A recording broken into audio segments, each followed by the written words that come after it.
अगस्त में होने वाले उपराष्ट्रपति चुनाव से पहले मुख्तार अब्बास नकवी और आरसीपी सिंह ने बुधवार को मंत्री पद से इस्तीफा दे दिया। ये बहुत बड़ी खबर है। दोनों का राज्यसभा कार्यकाल गुरुवार को समाप्त हो रहा है। इससे पहले कैबिनेट बैठक में प्रधानमंत्री नरेंद्र मोदी ने दोनों की तारीफ की थी। इससे पहले नकवी ने भाजपा के अध्यक्ष जेपी नड्डा से मुलाकात की थी।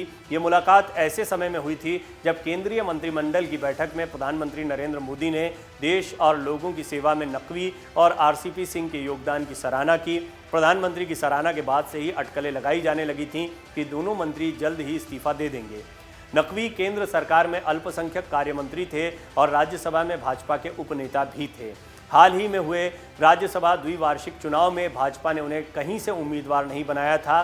तब से ही ऐसे कयास लगाए जा रहे हैं कि पार्टी उन्हें एनडीए का उपराष्ट्रपति पद का उम्मीदवार या फिर किसी बड़े राज्य का राज्यपाल बना सकती है। ये खबर अमर उजाला ने भी आपको दिखाई थी कि इस बार दांव किसी मुस्लिम चेहरे पर खेला जा सकता है और आरिफ मोहम्मद खान के अलावा केंद्रीय मंत्री रहे मुख्तार अब्बास नकवी अब इस दौड़ में सबसे आगे दिखाई दे रहे हैं। मुख्तार अब्बास नकवी जैसे ही राज्यसभा की उम्मीदवारी की दौर से बाहर हुए और अटकलें लगने लगीं, भाजपा उन्हें उपराष्ट्रपति पद का उम्मीदवार बना सकती है।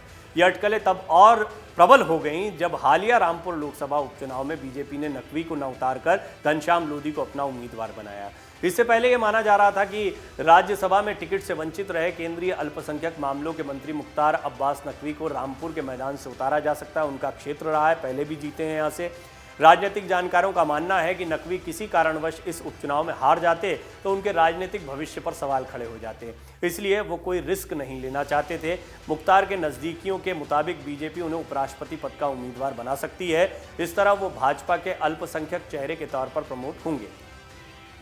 इस राष्ट्रपति चुनाव में ये कयास लगाए जा रहे थे कि इस बार किसी मुस्लिम चेहरे को भाजपा उम्मीदवार बना सकती है। हालांकि ऐसा कुछ नहीं हुआ, लेकिन अब चर्चा ये है कि भाजपा उपराष्ट्रपति चुनाव में भाजपा उम्मीदवार के तौर पर किसी मुस्लिम चेहरे को उतार सकती है, स्पर्धाओं खेल सकती है। केरल के राज्यपाल आरिफ मोहम्मद खान और मुख्तार अब्बास नकवी का नाम सबसे ज़्यादा चर्चा में रहा है। इसके अलावा भी कुछ मुस्लिम नेताओं पर भाजपा की नज़र है।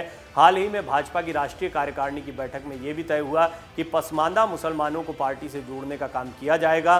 भारत में ज़्यादातर पसमानदा मुसलमान हैं, इनकी संख्या ज़्यादा है और सबसे ज़्यादा गरीब और पिछड़े भी यही लोग हैं। ऐसे में ये भी संभव है कि इस बार किसी पसमानदा मुसलमान को भाजपा उपराष्ट्रपति पद का उम्मीदवार बना दे। इससे दुनिया में भाजपा के मुसलमान विरोधी होने का आरोप भी मिट जाएगा और पसमानदा मुसलमानों का साथ भी भाजपा मजबूत करने में कामयाब होगी। मुख्तार अब्बास नकवी 3 बार राज्यसभा के सांसद रह चुके हैं। वो 3 बार यानी 1998, 1999 और 2004 में लोकसभा का चुनाव भी लड़े, लेकिन सफलता केवल पहली बार यानी 1998 में ही मिल पाई थी। अपने पहले चुनाव में जीत हासिल करने वाले नकवी को इसका इनाम भी मिला। उन्हें तत्कालीन अटल बिहारी सरकार में सूचना और प्रसारण मंत्री बनाया गया था। मोदी मंत्रिमंडल में भी वो अपनी जगह बरकरार रखने में कामयाब हुए थे। वही एक मुस्लिम चेहरा थे, अल्पसंख्यक मामलों के मंत्री उनको बनाया गया था। अब बीजेपी के सामने बड़ी चुनौती है। वो बीजेपी की ये जो एक इमेज बनी है कि वो मुसलमानों के साथ में नहीं है, इस इमेज को तोड़ने का भरसक प्रयास किया जा रहा है। खुद प्रधानमंत्री नरेंद्र मोदी इस बात पर जोर दे चुके हैं, कार्यकर्ताओं से और नेताओं से आह्वान कर चुके हैं कि हमें मुस्लिमों, अल्पसंख्यकों, चाहे वो ईसाई हो या मुसलमान हो, उनके ज़्यादा नज़दीक जाना है और इस कोशिश में बीजेपी उपराष्ट्रपति पद के लिए एक मुस्लिम चेहरे को उम्मीदवार बना सकती है। आदिवासी कार्ड खेलते हुए पहले ही द्रौपदी मुर्मू को राष्ट्रपति पद का उम्मीदवार बनाया गया।